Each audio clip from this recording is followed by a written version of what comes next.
going on, guys? Welcome to another episode with your boy Phrankleen. Welcome to Story Time. Right, so I'm just going to get on with it. But before I carry on, these episodes are sponsored by Sendwave. Sendwave is basically an app that you can download on your mobile devices within the 2 shakes of a duck still. What do you do with Sendwave? It allows you to send money from United Kingdom, United States, Italy, Ireland, Spain, to Nigeria, Ghana, Kenya, Uganda, and a couple of other African countries, as you can see on the screen. Now, if you use my promo code Phrankleen, you get £5, $5, and or €5 added to your very first Sendwave transaction, and you can share that promo code with your friends and families. They don't charge you any commission. Okay, very easy to use, very easy to set up. Download Sendwave. All right, right. Let's go. So, these brother pushed me an email. Said his marriage is basically going through a major, wind storm at the moment. So it's about crashing. And he just said, dude, I don't mind you making a video about it. What do you think? Because he said he refraining from speaking to religiously inclined people because they do his head in and all that stuff. So I get that. Anyways, I'll give you a quick background into, the palaver, what they're dealing with, and then I'll tell you exactly what I think. So, himself and the wife, both of Nigerian origin, they met here in the UK. He said to me, years ago he came here for his master's degree at a particular university here in the UK. And then whilst on the program, he also, I think towards the end of his master's degree, I think she came to the university to start her master's as well. But at the time, he claimed that she was already a British citizen and all that stuff. So they met and kind of connected, boy meets girl type of classic story. Don't forget that I mentioned the lady is a British citizen, right? So she's here in the UK. So the brother came here, his master's degree. So he was able to, along the line, find a way as the years went by to sort of adjust his status. Now, I was going to drop something. It might be important for you to connect the dots.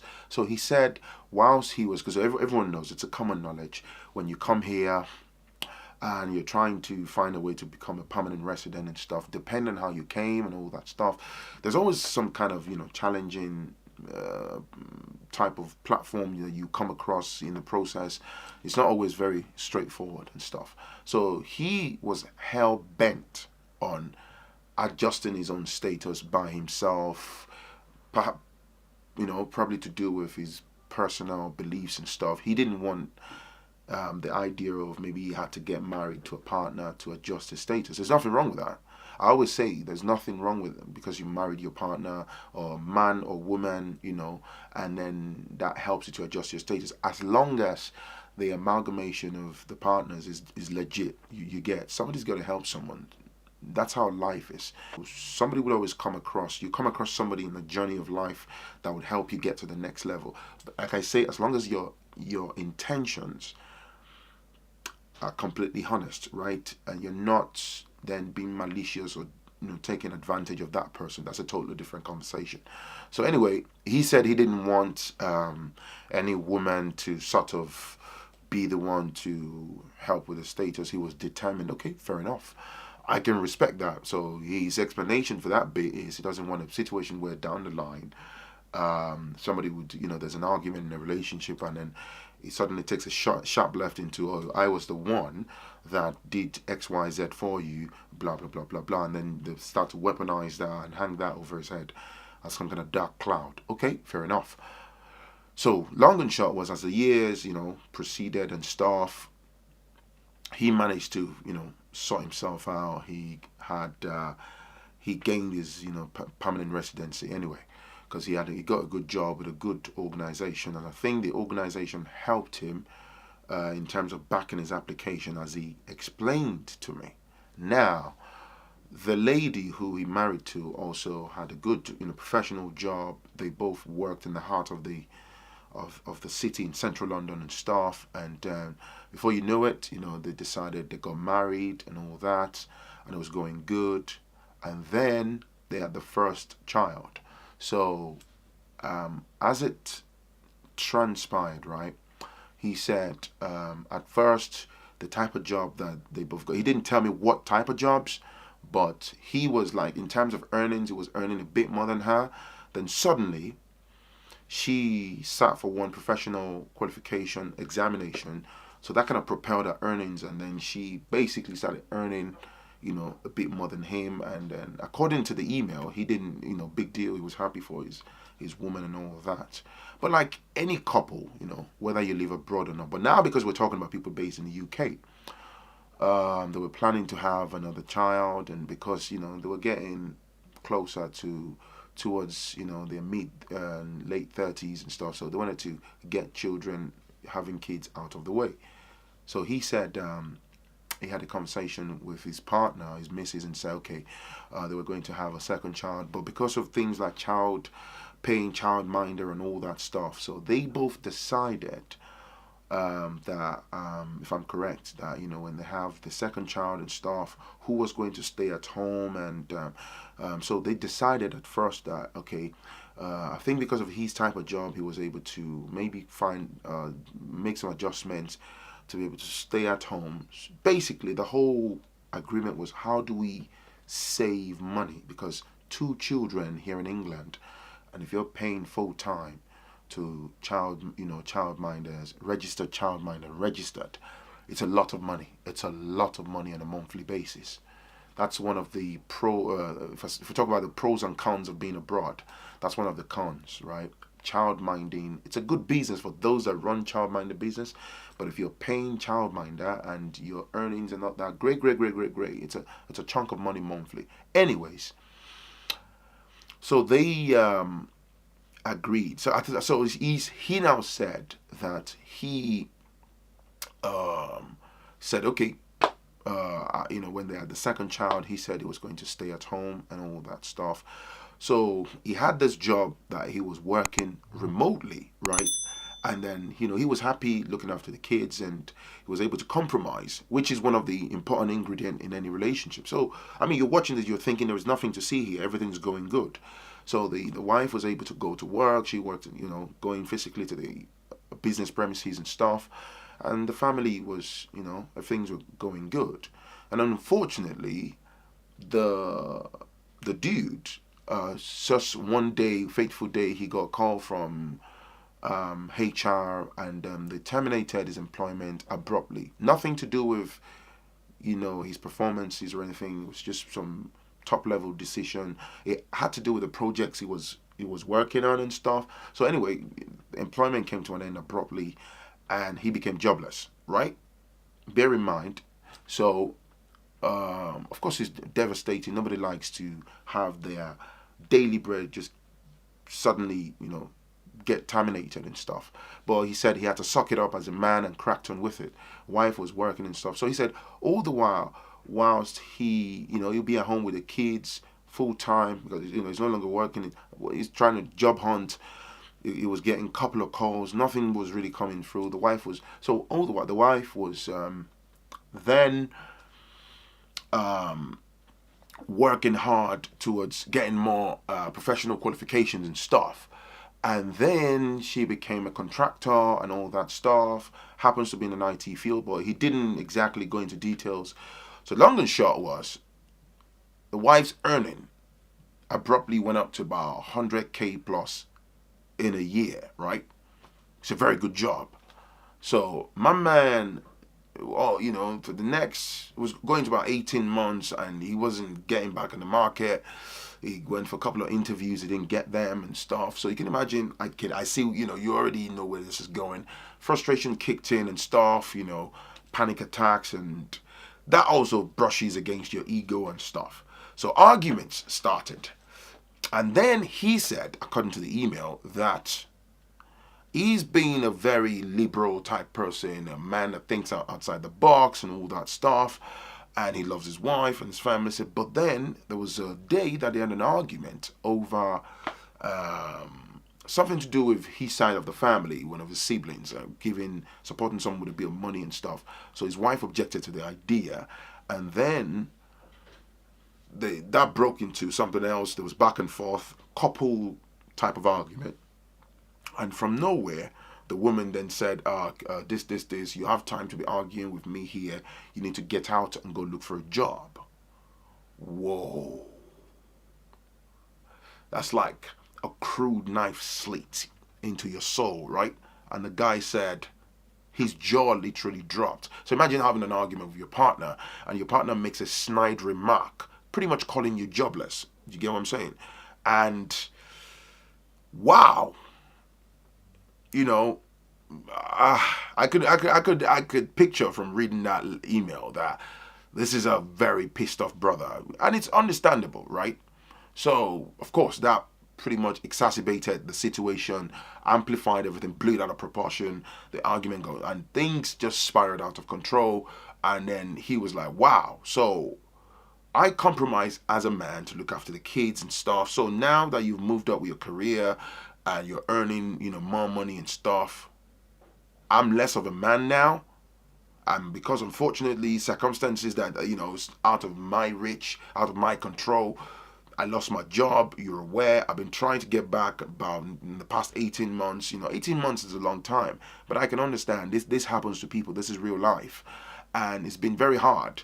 And he actually said in that time he was able to spend his time to do a professional qualification that he thought would help him get back, but it's just been really challenging for him. And then and he said there was another argument again. She said the same thing, that this and this and this, but maybe you're not cut out for that job anymore. Maybe you should find something else to do. So long and short, that dealt with his ego. Now, where this brother is right now is he wants to get out of the relationship because a lot of things has happened, and he said to make matters worse, her girlfriends who are like, that he's known with her, he never had problems with them, a couple of them.